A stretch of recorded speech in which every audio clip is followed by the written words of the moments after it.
occupational therapist, my perspective would be that I want to help you to do or enjoy the activities or roles that you have. So if you are at risk for falling or at risk for a reduced quality of life from any kind of an illness, my perspective would be to help you to continue to engage in activities that are important to you.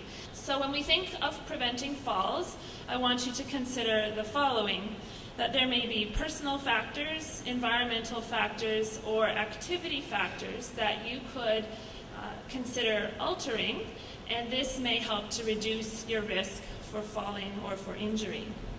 So physical ability refers to your strength, your balance, your stability, your ability to walk. Mental ability could refer to your alertness, your memory, perhaps problem solving, and then of course there are a variety of medical conditions that can affect us. But I guess one message I'd like you to consider is that you should be active every day.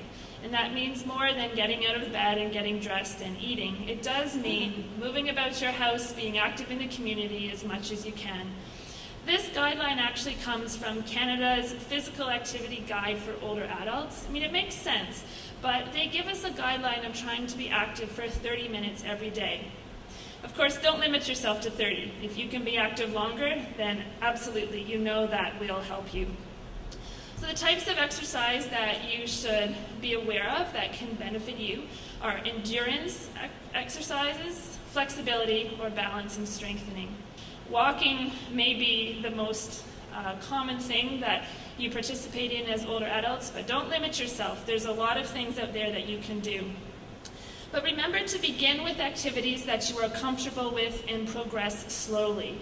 Progress to a moderate level of physical exertion if your doctor says that that is appropriate for you. Consider doing some things that increase your flexibility. In fact, many of the activities you do about your home in the course of your daily routine may in fact be activities that are increasing your flexibility.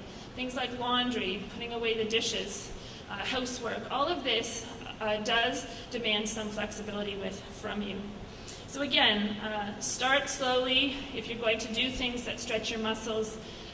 No jerking movements. You want long, slow movements in order to increase your flexibility. Finally, strength and balance activities. You want to do this 2 to 4 days a week. There are things you can do in your home. I mean, we talk about perhaps lifting weights, but if you don't have them, you can carry a soup can. You can increase your muscles by doing things around the home. Consider also the cognitive realm. Again, Eileen mentioned many ideas that you could participate in. The idea here is just like you need to keep your muscles moving to keep them strong, you also need to keep your brain moving to keep it working well. So be active, learn new activities, share what you do with others. Regular checkups. I mean, some of you I know are attending doctor's appointments often, but some of you maybe don't even want to go because you might find out something you don't really want to hear. But you're better to have a checkup, be followed, get some advice as to how to deal with things to minimize your disease, as Eileen said. And again, review your medications, perhaps go to the pharmacy and have them give you some education around what you're taking. And always check, are there any of these medications that could be increasing my risk for falling? So in your home, there are many things to consider when trying to prevent falls. Think about the lighting in your home. It may be that you need to increase the lighting in certain rooms or hallways of your home in comparison to what you used to require to see well. You may have changes in your vision, and so this is an area to think about. Consider installing night lights or use a motion sensing light in the hallway or in the bathroom. So if you have to get up in the middle of the night when nature calls, you're not at risk for falling because the environment is dark. Reduce the clutter in your home. Keep your floors clear. This is a little bit of a challenge sometimes on the stairway. We place things at the bottom or top of the stairs because we're going to take them with us when we go up or down. Well, don't walk up those stairs with those items in your way, right?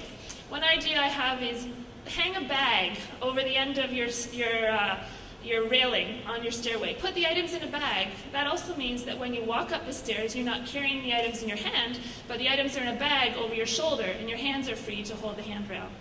Okay? Remove throw mats. This is a really big hazard. I can't tell you the number of homes I've been in, and we're very attached to our scatter rugs. I realize some of them have memories in important places in our life, but they are not as important as your health in preventing a fall in an environment where these mats might be. Try to install a three-way switch where you have a light at the top of a stairway as well as one at the bottom. So again, you've got lighting no matter when you're going up and down these stairs. You might consider installing 2 handrails. Maybe you only use one handrail when you're climbing stairs, but you prefer that handrail in your right hand. Well, when you're coming down the stairs, it's on your left.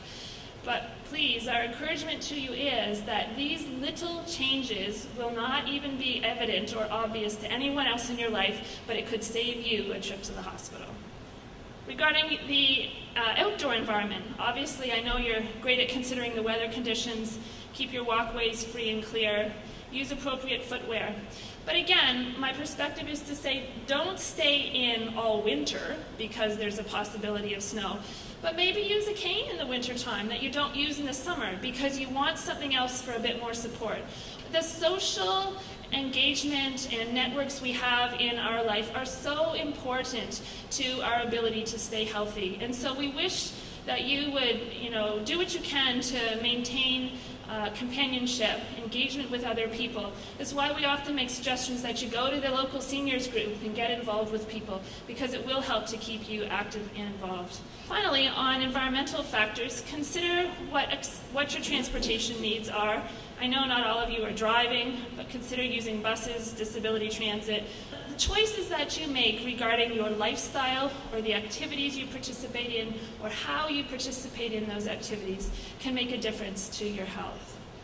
So again, we focused a little bit earlier on healthy choices around nutrition.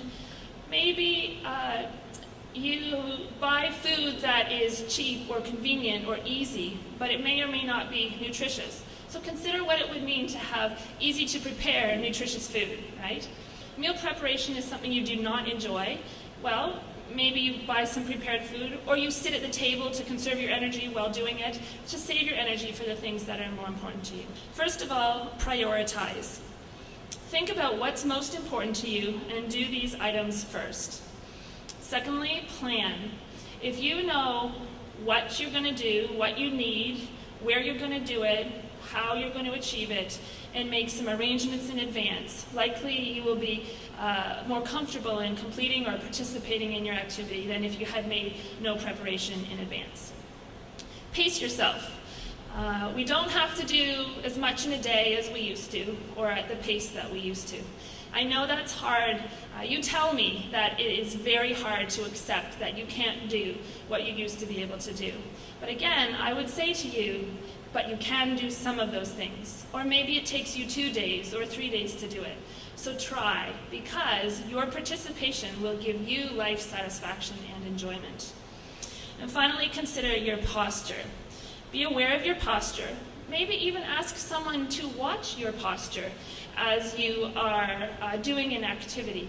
They may give you some suggestions, or again, ask your doctor or physiotherapist or anyone who can give you an idea of how to position your body differently so you're not wasting needless energy in doing things in a perhaps lazy or incorrect manner. So finally, learn about assistive devices or equipment that are available to you to make life easier.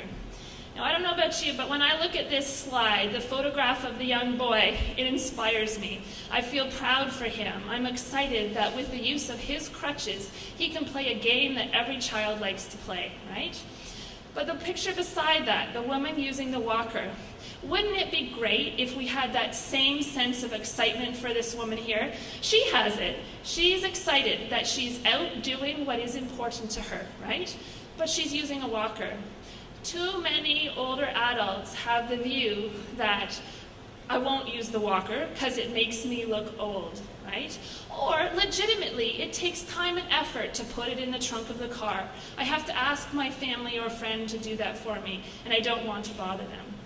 But again, what's the perspective? It is with this device, for some of you, you can do what you've not been doing in the last few months, right? So maybe we can work together for yourselves and for your friends to try to change our perspective in using equipment as necessary.